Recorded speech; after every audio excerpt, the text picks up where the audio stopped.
successful writer, inventor, and educator. He was born in 1904 to a father who was a lawyer and a mother who was a homemaker. B.F. Skinner also had a little brother. B.F. Skinner attended Hamilton College, where upon graduation he wanted to be a writer. After a year of writer's block, B.F. Skinner moved to New York and took a job as a bookstore clerk. At this time is when Skinner came across books on Pavlov and Watson. At this point, Skinner decided to return to school, where he enrolled into Harvard University.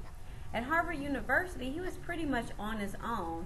He had two mentors in two different departments, one of those departments being psychology. However, each one of these mentors thought the other was watching him, so Skinner had all the time in the world to just do whatever he wanted to do, and he made a lot of inventions during this time. But his most famous invention, and the one that made him who he is today, is one that he called a cumulative recorder. This was an invention that later on came to be known as operant behavior. After Skinner graduated from Harvard, he went on to get married and had two beautiful daughters. During this time, he worked as a professor at a college before returning to Harvard as a faculty in their psychology department. From this point on, Skinner worked at Harvard as a professor and wrote various books dealing with behavior learning. Unfortunately, Skinner left this earth in 1990, which ironically is 10 days after he gave a speech to a huge crowd at the American Psychological Association, and actually on the day that he completed his final paper, which was based off that same speech. I hope you guys enjoyed this as much as I enjoyed learning all about Skinner's life. Thank you.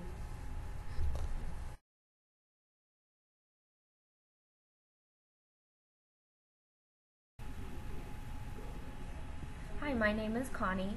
Today I will give a brief introduction of behaviorism.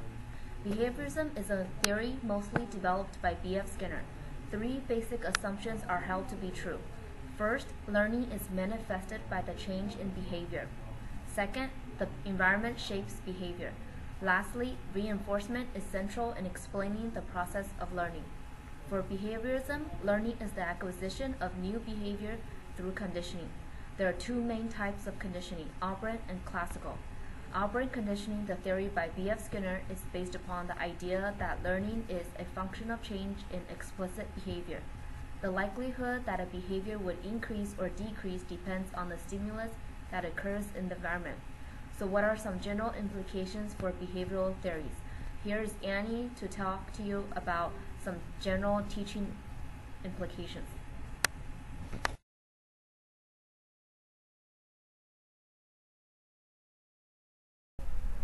Hi, I'm here to talk to you about the implications of behavioral learning theory. Behavioral approaches to teaching generally involves breaking down the skills and information to be learned into smaller units. Complex tasks would be broken down into sub-skills that would be taught separately. It also involves checking student work regularly and providing students with feedback as well as encouragement. This is when reinforcement comes into play. Behaviorists generally believe that students can be taught best when the focus is directly on the content to be taught. Behavior instruction often takes the material out of context in which it will be used. This type of instruction results in out-of-context teaching. The instruction delivered is direct or teacher-centered. Information is given step by step and follows a top-to-bottom procedure. Behavioral teaching and learning tends to focus on skills that will be used later.